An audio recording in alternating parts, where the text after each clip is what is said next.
Hello friends, welcome back to our channel. Friends, ముందుగా ఈ సీరియల్లో ఏం జరగబోతుందో తెలుసుకుందామా? ఇక వీడియోలోకి వెళ్ళినట్లయితే రాధ ఒంటరిగా కూర్చొని ప్రియా చూపించిన వీడియో గురించే ఆలోచిస్తూ చాలా బాధపడుతూ ఉంటుంది. ఇదేంటి, ఆ దుర్గా నన్ను ఇంటి దగ్గర దించినప్పుడు ప్రియా ఎప్పుడు ఆ వీడియో తీసింది? అంటే ప్రియాకి దుర్గాకి ఈ విషయం తెలుసా? మీ వచ్చేటప్పటికి ప్రియా అక్కడ ఫోన్తో వీడియో తీయడమేంటి? ఇదంతా కావాలని ఆ ప్రియా దుర్గాతో చేతులు కలిపి నా జీవితాన్ని నాశనం చెయ్యాలని చూస్తుందా? అందరి ముందు నన్ను అవమానించాలని చూస్తుందా అని చెప్పి ఇక రాధ అనుకుంటూ ఆలోచిస్తూ ఉంటుంది.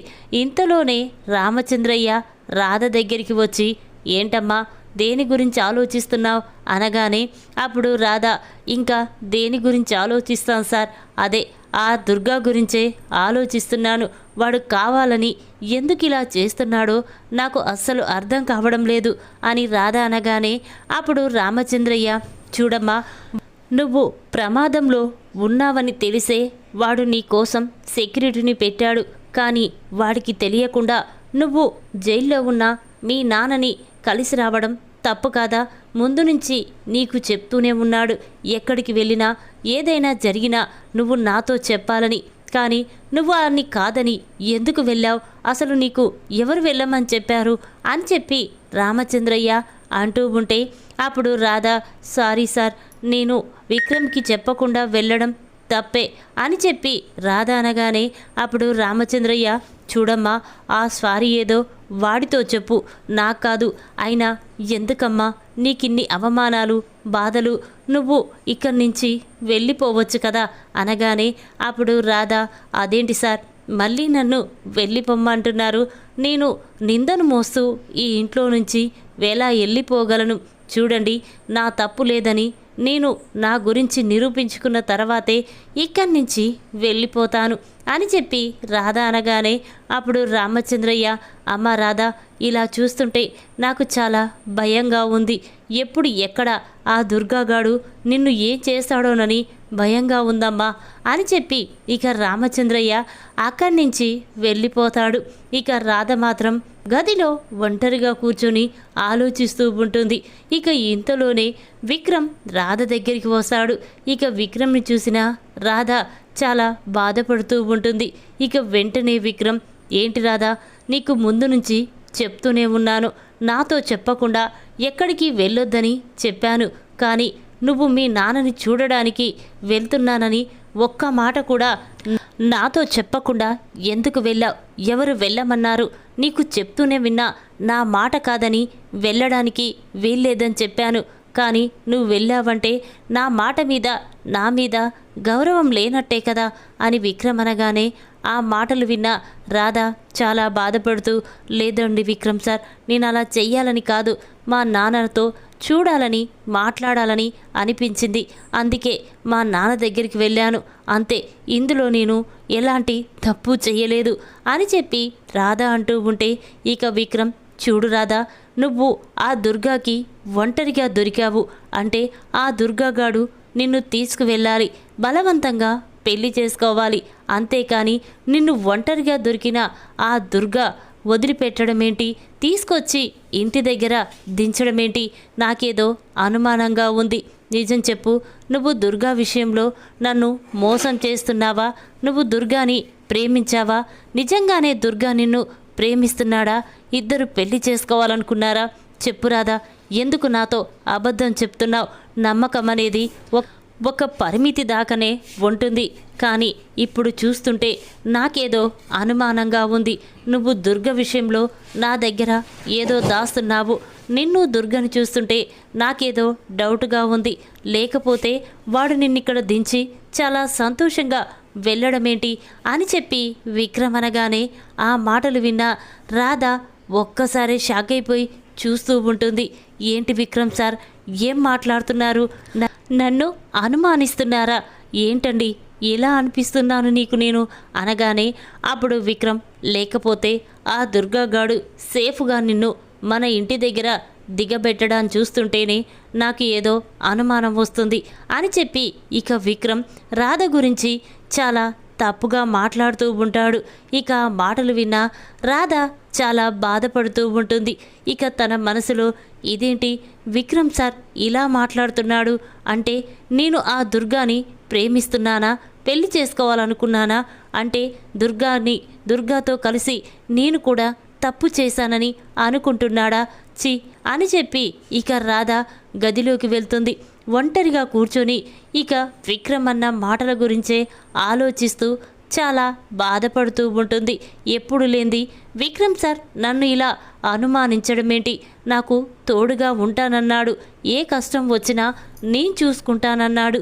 అలాంటి విక్రమ్ సార్ ఈరోజు అందరితో కలిసి నన్ను అనుమానించడమా అని చెప్పి ఇక అనుకుంటూ, లేదు విక్రమ్ సార్ నన్ను ఇంత మాట అన్నాక ఇక నేను నమ్మకం లేని ఈ ఇంట్లో ఒక్క నిమిషం కూడా ఉండలేను, నేను వెళ్ళిపోతాను అని చెప్పి ఇక వెంటనే రాధ తన సూట్ కేసులో బట్టలు సర్దుకొని ఇక వెంటనే అక్కడ ఉన్న ఒక పేపర్ తీసుకొని ఆ పేపర్లో నేను విక్రమ్ సార్ గురించి ఎంతో ఊహించాను, కానీ ఏ తప్పు చెయ్యకున్నా నేను దుర్గాతో కలిసి తిరుగుతున్నానని విక్రమ్ సార్ నన్ను అవమానించాడు, ఇక నేను కలిసి ఈ ఇంట్లో ఉండలేను, మీ మధ్య నేను బ్రతకలేను, నేను ఇంట్లో నుంచి వెళ్ళిపోతున్నాను అని చెప్పి ఒక పేపర్ మీద రాసి ఆ చీటీని అక్కడ పెడుతుంది.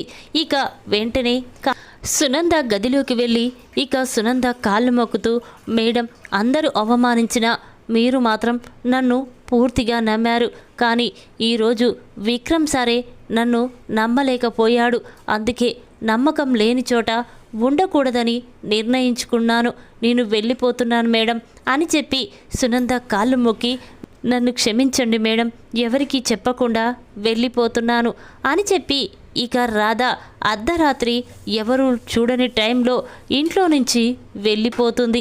ఇక ఇంతలోనే ఉదయం అవుతుంది, అందరూ నిద్రలేస్తారు. ఇక రాధ ఎక్కడా కనిపించకపోవడంతో సునంద, ఇదేంటి రాధ ఇంకా నిద్ర లేవలేదా, అసలు కనిపించట్లేదేంటి అని చెప్పి వెంటనే స్టోర్ రూమ్లోకి వచ్చి చూస్తుంది.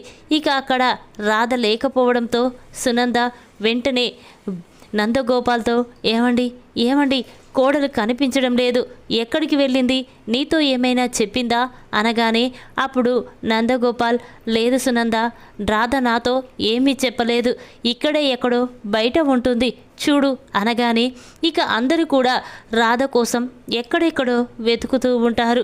ఇక రాధ ఎక్కడ కనిపించకపోవడంతో సునంద చాలా బాధపడుతూ ఉంటుంది. ఇక ఇంతలోనే దమయంతి మాత్రం, ఎందుకు సునంద అంత బాధపడుతున్నావు, చూడు నీ కోడలి గురించి అందరికీ నిజం తెలిసిపోయింది, నీ కోడలు విక్రమ్ని పెళ్లి చేసుకుంది, ఆ రుద్రతో కలిసి సరదాగా సంతోషంగా తిరుగుతుంది, అది మనం చూసి నిలదీసేసరికి తట్టుకోలేక మళ్ళీ ఆ దుర్గాతోటే వెళ్ళిపోయినట్టుంది అని దమయంతి అంటుంది. ఆ మాటలు విన్న సునంద ఒక్కసారి షాక్ అయిపోయి చూస్తూ ఉంటుంది. ఇక వెంటనే సునంద, వదిన మర్యాదగా మాట్లాడు, రాధ గురించి నాకు తెలుసు, రాధ అలా ఎప్పటికీ చెయ్యదు అని చెప్పి ఇక సునంద వెతుకుతూ ఉండగా ఇంతలోనే రాధ పడుకునే స్టోర్ రూమ్లో ఒక పేపర్ మీద ఏదో మ్యాటర్ రాసి ఉంటుంది. ఇక అది చూసిన ప్రియా వెంటనే ఆ పేపర్ చదువుతూ, నేను మీతో కలిసి ఉండలేను, మీ ఇంట్లో బ్రతకలేను, నన్ను అవమానించిన ఈ ఇంట్లో నేను ఉండను, వెళ్ళిపోతున్నాను అని చెప్పి రాసి ఉండడం చూసి అందరూ కూడా ఒక్కసారి షాక్ అయిపోయి చూస్తూ ఉంటారు. ఇక వెంటనే విక్రమ్ అక్కడికి వస్తాడు. ఏంటి, ఏం జరిగింది, ఎందుకు అలా కంగారు పడుతున్నారు అనగానే అప్పుడు సునంద, ఒరే విక్రమ్, రాధ ఇంట్లో నుంచి వెళ్ళిపోయిందిరా, ఇదిగో ఈ పేపర్ మీద ఏదో రాసి వెళ్ళిపోయింది అనగానే ఇక విక్రమ్ వెంటనే ఆ పేపర్ చదువుతాడు. ఇక అది చూసిన విక్రమ్ స్టన్ అయిపోయి చూస్తూ ఉంటాడు. ఇక తన మనసులో, ఇదేంటి రాధ ఇలా చేసిందేంటి, ఇంట్లో నుంచి వెళ్ళిపోవడం ఏంటి, ఇదంతా నా వల్లే, నేను రాధని అనుమానించాను, బాధ పెట్టాను, ఆ దుర్గాతో కలిసి నువ్వు తిరుగుతున్నది నిజమా అని రాధని నిలదీశాను, పాపం తను ఎంత బాధపడి ఈ ఇంట్లో నుంచి వెళ్ళిపోయిందా అని చెప్పి ఇక విక్రమ్ కూడా బాధపడుతూ ఉంటాడు. సునంద మాత్రం ఒరే ఏం చేస్తావో నాకు తెలియదు, కానీ ఈరోజు సాయంత్రం వరకు నా కోడలు నా ఇంట్లో ఉండాలి, వెళ్ళి వెతకరా అని సునంద అనగానే అప్పుడు విక్రమ్ సరేనమ్మా అని చెప్పి ఇక తన గదిలోకి వెళ్ళి బాధపడుతూ ఉంటాడు. ఇక ఇంతలోనే రామచంద్రయ్య విక్రమ్ దగ్గరికి వెళ్తాడు. ఇక అది చూసిన రామచంద్రయ్య ఏంట్రా విక్రమ్, ఏం జరిగింది? రాధ ఇంట్లో నుంచి వెళ్ళిపోవడమేంటి? ఎవ్వరు ఎంత అనుమానించినా అవమానించినా బాధ పెట్టినా రాధ మాత్రం ఈ ఇంట్లో నుంచి వెళ్ళిపోలేదు. కానీ ఇప్పుడు మాత్రం రాధ వెళ్ళిపోయిందంటే ఏదో జరిగింది, నిజం చెప్పు అని రామచంద్రయ్య విక్రమ్ని నిలదీస్తాడు. ఇక అది చూసిన విక్రమ్ చాలా బాధపడుతూ వెంటనే రామచంద్రయ్యని హగ్ చేసుకొని మామయ్య ఇదంతా నా వల్లే జరిగింది, నా వల్లే రాధ ఇంట్లో నుంచి వెళ్ళిపోయింది అని విక్రమ్ అనగానే ఇక మాటలు విన్న రామచంద్రయ్య స్టన్ అయిపోయి చూస్తూ ఉంటాడు. ఏంట్రా ఏం మాట్లాడుతున్నావు? నీ వల్ల రాధాని ఇంట్లో నుంచి వెళ్ళిపోవడమేంటి? ఏం జరిగిందో చెప్పరా అనగానే అప్పుడు విక్రమ్ మామయ్య ఆ దుర్గా విషయంలో రాధని నేను అనుమానించాను, బాధ పెట్టాను, అందుకే నా మాటలు తట్టుకోలేక రాధ ఇంట్లో నుంచి వెళ్ళిపోయింది మావయ్య అని విక్రమ్ చెప్పగానే అది విన్న రామచంద్రయ్య ఒక్కసారి షాక్ అయిపోతాడు. ఇక వెంటనే చాలా కోపంగా విక్రమ్ చెంప పగలగొడతాడు. ఏం మాట్లాడుతున్నావురా నువ్వు? ఆ దుర్గా విషయంలో రాధని అనుమానించడమేంట్రా? నీకేమైనా పిచ్చా? చూడు, రాధ ఏ తప్పు చెయ్యదు. ఆ దుర్గా గారిని చూస్తుంటేనే నాకేదో అనుమానంగా ఉంది. కావాలనే రాధ విషయంలో వాడిలా చేశాడు. ఒక పోలీస్ ఆఫీసర్ అయ్యుండి ఒక రౌడీ ఎలా ఆలోచిస్తున్నాడో నువ్వు తెలుసుకోలేకపోయావు, కానీ నేను తెలుసుకున్నాను. చూడు, ఆ దుర్గాగాడు రాధ విషయంలో చాలా తెలివిగా ప్రవర్తిస్తున్నాడు. తను రాధని కిడ్నాప్ చేసి తీసుకువెళ్తే ఎలాగైనా తనని అరెస్ట్ చేసి జైల్లో పెడతారని అనుకున్నాడు. అందుకే రాధని ఆటోలో ఎక్కించుకొని చాలా బాధపెట్టి ఆ తర్వాత తీసుకొచ్చి ఇంటి దగ్గర దిగబెట్టాడంటే అప్పుడే అర్థం చేసుకోవాలి. చూడు, వాడు చెడుతనంతో కాదు, మంచితనంతో రాధని దగ్గర చేసుకోవాలనుకుంటున్నాడు. అంతేకాదు మిమ్మల్ని అందరినీ రాధ గురించి చాలా తప్పుగా ఆలోచించేలా చేస్తున్నాడు. అంటే రాధ మీ దృష్టిలో క్యారెక్టర్ లేని అమ్మాయిగా నిలబెట్టాలని ఆ దుర్గాగాడు చూస్తున్నాడు. అది తెలుసుకోక నువ్వు దుర్గా విషయంలో రాధని అవమానించి అనుమానించి బయటికి పోయేలా చేస్తావా? చి, అసలు నువ్వు పోలీస్ ఆఫీసర్వేనా అని చెప్పి రామచంద్రయ్య విక్రమ్ని చెంప పగలగొడతాడు. ఇక అది చూసిన విక్రమ్ చాలా బాధపడుతూ మావయ్య నేను తప్పు చేశాను, ఆ దుర్గా విషయంలో రాధని చాలా బాధ పెట్టాను, అందుకే రాధ ఇల్లు వదిలి వెళ్ళిపోయింది. కానీ ఎక్కడ ఉన్నా వెతికి నేను తీసుకొస్తాను మావయ్య అని చెప్పి విక్రమ్ అనగానే అప్పుడు రామచంద్రయ్య ఒరేయ్ నేను కూడా వస్తాను పదరా అని చెప్పి ఇక ఇద్దరూ కూడా రాధని తీసుకురావడానికి వెళ్తూ ఉంటారు. ఇక అది చూసిన దమయంతి విక్రమ్ బావగారు ఎక్కడికి వెళ్తున్నారు అనగానే అప్పుడు విక్రమ్ ఇంకా ఎక్కడికి వెళ్తాం వత్త, రాధని వెతికి తీసుకురావడానికి వెళ్తున్నాను అనగానే అప్పుడు దమయంతి చూడండి, మీరు రాధని ఎంత వెతికినా మీకు కనిపించదు. ఎందుకంటే ఆ రాధ నిన్ను మోసం చేసి ఆ దుర్గాగాడితో వెళ్ళిపోయింది. ఎప్పటికైనా అది ఈ ఇంట్లో నుంచి వెళ్ళిపోవలసిందే. ఇక తన కోసం వెతకడం ఎందుకు, ఇంటికి తీసుకురావడం ఎందుకు అని దమయంతి అనగానే అప్పుడు విక్రమ్ చూడత్తా, రాధ గురించి తప్పుగా మాట్లాడొద్దు, రాధ గురించి నాకు తెలుసు, ఇంకొకసారి అలా మాట్లాడావంటే నేను ఏం చేస్తానో నాకే తెలియదు అని చెప్పి ఇక విక్రమ్ రామచంద్రయ్య ఇద్దరూ కూడా రాధని వెతకడానికి బయటికి వెళ్తారు. ఇక వాళ్ళిద్దరూ రాధ ఫోటో పట్టుకొని అందరినీ అడుగుతూ ఉంటారు. ఇక ఎంత వెతికినా రాధ కనిపించకపోవడంతో విక్రమ్ రామచంద్రయ్య చాలా బాధపడుతూ ఉంటారు. ఇంతలోనే రామచంద్రయ్య ఒరే విక్రమ్, రాధ వాళ్ళమ్మ దగ్గరికి వెళ్ళిందేమో, వెళ్ళి చూద్దాం పద అని చెప్పగానే ఇక ఇద్దరూ కలిసి రాధ పుట్టింటికి వెళ్తారు. అక్కడికి వెళ్ళేసరికి రాధమ్మ ఒంటరిగా కూర్చొని కన్నీళ్లు పెట్టుకుంటూ ఉంటుంది. ఇక అది చూసిన రామచంద్రయ్య, ఒరే ఇదేంటిరా, పద్మమ్మ ఒంటరిగా కూర్చొని ఆలోచిస్తుంది అంటే రాధ ఇక్కడికి రాలేదా అని రామచంద్రయ్య అంటూ ఉంటే అప్పుడు విక్రమ్, అదేంటి మావయ్య, వెళ్ళి అడుగుదాం పద అని చెప్పి ఇక విక్రమ్ పద్మమ్మ దగ్గరికి వచ్చి, చూడండి రాధ ఇక్కడికి వచ్చిందా అనగానే అప్పుడు పద్మమ్మ, ఏంటి బాబు రాధ ఇక్కడికి వచ్చిందా అని అడుగుతున్నారు. అసలు రాధ ఏ పరిస్థితుల్లో ఇక్కడికి వచ్చిందో మీకు తెలియదా? కావాలనే నా కూతురు జీవితాన్ని ఇలా చెయ్యాలనుకుంటున్నారా? అసలు పెద్దింటి కోడలయ్యిందని మేమెంతో సంతోషపడ్డాం, కానీ మీరు మాత్రం నా కూతుర్ని ఇలా వేపుకు తింటారని అస్సలు అనుకోలేదు. అసలు ఆ దుర్గా గురించి మీకు ఏం తెలుసని నా కూతుర్ని అవమానించారు, అనుమానించారు. ఆ దుర్గా ఒక పెద్ద రౌడీ, వాడు కావాలనుకున్నది దాని దగ్గరికి రావాలి. చూడు, రాధ చదువుకునే టైంలో కూడా ఆ దుర్గాగాడు రాధని ఏడిపించేవాడు. అందుకే వాడి కోసం మేము ఆ ఊరు వదిలి ఇక్కడికి వచ్చి చాలా సంతోషంగా బ్రతుకుతున్నాము. అలాంటిది వాడు రాధ ఇక్కడ ఉందని తెలుసుకొని కావాలని ఇక్కడికి వచ్చాడు. తనని అందరి ముందు చాలా క్యారెక్టర్ లేని మనిషిగా నిలబెట్టాలని వాడు ప్లాన్ వేస్తుంటే అది తెలుసుకోక నా కూతుర్ని అనుమానిస్తారా?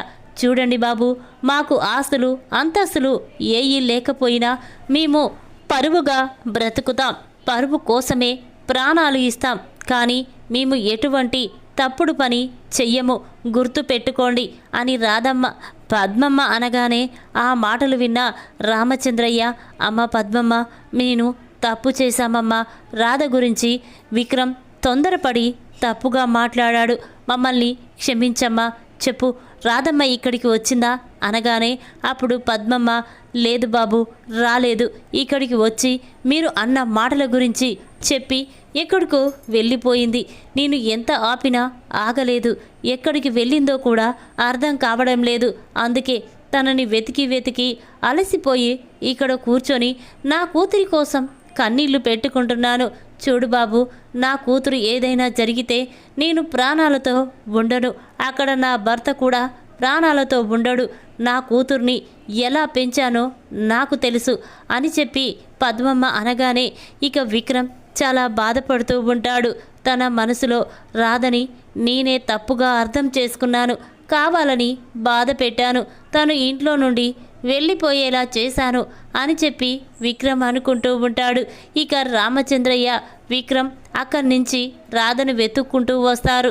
ఇంతలోనే రామచంద్రయ్య, ఒరే విక్రమ్ పదరా, గుడికి వెళ్ళి రాధ గురించి దేవుడికి మొక్కుకుందాం అనగానే అప్పుడు విక్రమ్, సరే మామయ్య వెళ్దాం పద అని చెప్పి ఇద్దరు గుడిలోకి వెళ్తారు. ఇక గుడిలో పూజ జరిపించుకొని రాధ గురించి అర్చన చేయించి తిరిగి వస్తూ ఉండగా రాధ ఒక చెట్టు కింద కూర్చొని బాధపడుతూ కన్నీళ్లు పెట్టుకుంటూ ఉంటుంది. ఇక అది చూసిన రామచంద్రయ్య, విక్రమ్ ఒక్కసారి షాక్ అయిపోతారు.